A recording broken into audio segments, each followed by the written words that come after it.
Another chance is that many of you were born into a military-controlled region and didn't know about it, because they're becoming more and more common as the military takes over this country.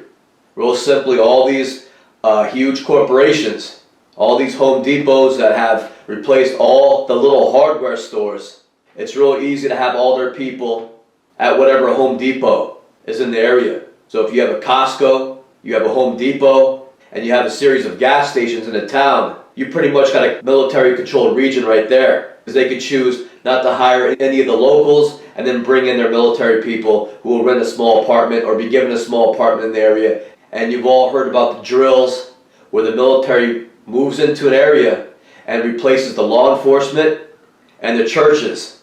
And they do not do that with tanks, with guns and camouflage. They do that with money and influence. They just transfer the old sheriff out and move in Captain Pedophile.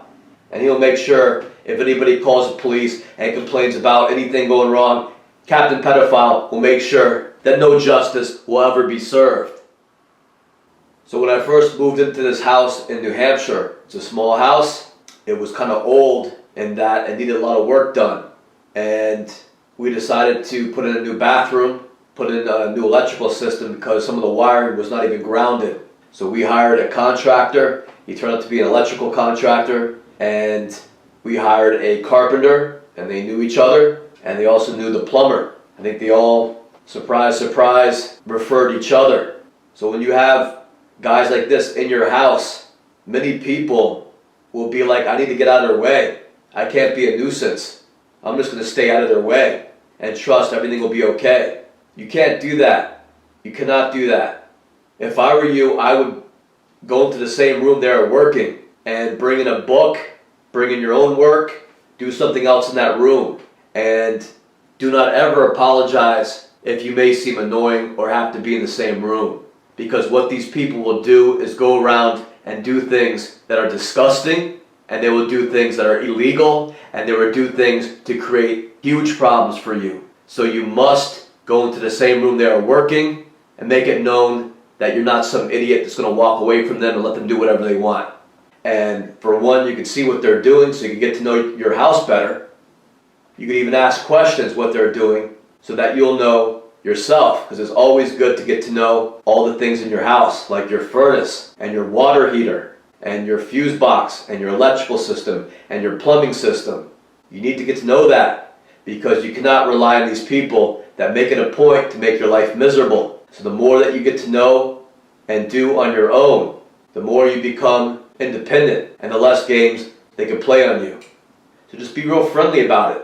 Don't act like you're there, glaring at them, watching them like an owl. Just make it known that you are there observing what they're doing. Too often it's, I'm going to let you do your thing and I'll be out of your way here, so they could take their crap and rub it on the wall. And that would be the best guy in the military. Okay, other people will rig your house to explode. So just your presence alone sets the precedent that you're not one of their hoes. This is how they look at it. You're not an idiot. That you're wise to the fact that they should be observed, because they are not to be trusted. These individuals that were hired, they seem like nice people, but they turned out to do a bunch of things that weren't too good over here at all. And a big thing that they'll do is go into a place like the bathroom, and they'll put things inside your personal supplies in there. So I would recommend taking everything out of the bathroom. At the very least, these guys will urinate in your shampoo and do things that are even more disgusting to your toothpaste and your toothbrush. If not, put poison capsules in place of your Tylenol, or dump things in your shampoo to make your hair fall out, or to give you rashes. So you need to remove everything out of the bathroom. You just can't leave all your stuff in there, especially like your soap, your shampoo. Just get in the habit. You have the workers coming over there, just get everything out of the bathroom. I got a plastic bin. Everything went into that plastic tub that I put in the other room. You don't need that stuff every day in the bathroom. It's a convenience thing to have that there in your medicine cabinet. When you have these people working at your house, you need to remove all that. And I'll put in there a little bit of toilet paper. I kept some hand soap here, just for them. I got it at the dollar store. That would go in there, and a little towel. That would become their towel. I'm not exaggerating in the least. These people are animals, and by doing that, you protect your families and your children, and you need to do that. Otherwise, they will go out of their way to make your life a living hell. Same thing with, they were working in the basement. So I took all the clothes detergent, the bleach, the fabric softener, I brought that and put that underneath the sink upstairs. So like I said, you just take the things and you put them away. Anything they could spike or mess with. I had a bunch of tools and I left those out on the workbench. So I first noticed something was wrong when I began to lose tools and little parts to tools. So this was a wing nut that was removed and disappeared. So I had to get a new one. It leaves the bolt to potentially fall out and get caught up in the blade while you go to cut something. So I learned pretty quick to take all the tools and put it into a closet so they would not have access to them. I just didn't wake up one day and decide to be ultra paranoid about this. I learned from the best over here, you gotta put everything away because their job's to go over and create little problems. So it's very important to just clean up. I can't stress this enough. If you're disorganized, it is really hard to keep track of things and it's real easy for these guys to mess with you.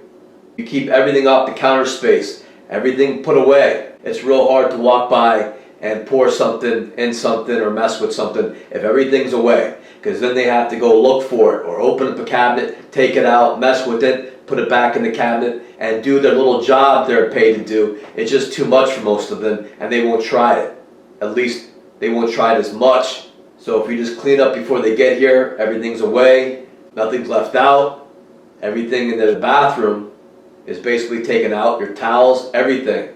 Because it's real easy for them to say, I have to use the bathroom, go in there, lock the door, and they can do whatever they want in there for 15 or 20 minutes and you have no idea what they're doing in there. But I explained to you what they're going to be doing in there. And to tell you a story, to show you I'm not even exaggerating, I had two guys come over to drop off a stove from Sears. And I took everything out of the bathroom in expectations that the guys might need to use the bathroom. And the guy seemed like a nice guy. And after they left, I went to the bathroom and guess what? The guy had urinated a little bit in the bathtub because there was no shampoo bottle for him to pee in. So he decided just to pee right in the bathtub and then hurry out the door because he just had to do something like that. So these are all games they're taught to play to make each other crazy. And I don't know if these games start in the military, whether they play jokes on each other, but it's pretty much disgusting and has a lot to do with using their bodily fluids and their excrement to place on your personal belongings. And a lot of this is a practice also in witchcraft, where they have to do something like this to leave a piece of them on you, and it does some sort of spell in their mind. I got a video on here about a lady discussing how she would have to go to the Catholic Church to get holy water. She would mix it with urine and sugar, and then they'll go throw that in someone's mailbox or something like that to have a spell happen. So this is all very primitive stuff that comes out of pagan times, where a bunch of mind control victims, multi-personality disordered, child abused, mind controlled idiots are employed to drive everybody as crazy as they are. Also, when you move into a new house or move into a new apartment, you really need to go around and take a look at the state everything is in. And in this house in New Hampshire, I found basically booby traps that were set up. And some of these booby traps were, they had these fluorescent lights fixtures that were held up with these little tiny nails. They were the smallest nail, the thinnest nail that you could get in the store. That looked nothing more than a tack. They had tacked up these fluorescent light bulb fixtures on chains held to these little tacks. And they had one of these over a sink. So I had to take all that down and put in screws so they would hang on something that would keep them up. Now, if that wasn't bad enough, they had one of these hanging over the pool table, hanging on these little tiny nails. And they had a cord kind of wrapping through the rafters, hooked to an extension cord. And all up there in the rafters along with that was a large, rusty lumberjack two-person handsaw. You know how two lumberjacks get on each side of a saw and saw down a tree? They had one of those rusty saws hanging up there in the rafters, kind of just positioned up there. And also this really heavy metal bar that was kind of camouflaged to kind of look like a pipe in the plumbing system. So let's say my kids are downstairs shooting pool, and they pick up the pool stick kind of too quick, and they hit the fluorescent light. That causes it to start swinging back and forth. The nail won't hold it. It falls down, pulling down this lumberjack saw and this heavy 30-pound metal bar. So they'll have light fixtures, metal bars, and lumberjack saws falling down on top of their heads. So go over every square inch of the house, looking at all the ceilings, looking at everything, estimating that if something's going to go wrong, it's going to go wrong. Look at the handrails, make sure they're secure. Look at the steps, make sure they are secure. Also, if anything is left at the house or apartment when you move in, you need to throw that out immediately. Don't think, oh, they're so nice to leave this paint behind or this behind. Take everything left behind and you throw it out. You get it outside, and the next opportunity you bring it to the dump and you just get it out of the house. There are no free things in a military community. If you're driving on the street and you see a sign that says free stuff, you can bring home that free stuff and be sure that it's going to be dusted with all sorts of stuff to give you all sorts of problems. So if you move into a place and you see paint cans, you see a ladder, you see anything left, all those are booby traps. All those paint buckets have been dosed with chemicals. That ladder is going to break and cause you a problem somehow. You could bet on it. That's what the military does. They leave these traps that everyday citizens won't see. Because when you're leaving your house, yeah, I'll leave the paint in the house that matches the walls. Let me leave the leftover paint in case I need to touch it up. They know how people act. They know how real people are. They've been studying you for a very long time, and they know how to use all that against you. Well, how nice, they left me a ladder. No, they left you a death trap. Whatever they can do to hurt you, they will. There is no cool people that want to do you a favor when it comes to the military in control of regions. They control corporations, and they'll control all of the people in the area. And if you ever have people working at your place, have them clean up before they go, as in they take all their stuff with them. So just don't let them leave their personal belongings like big shop vacs or their electrical equipment, because oftentimes these things are not good to have in your living space. That's what the military spends all their time doing, figuring out ways to kill people in ways they wouldn't suspect. And they have things that make you sick, things that are radioactive. That's what the military does. So just say politely, look, please just take all your personal equipment out of here at the end of the day, because I like to sweep up and clean up. I'll do all that. I'll do the cleaning, just get all your shit out of here.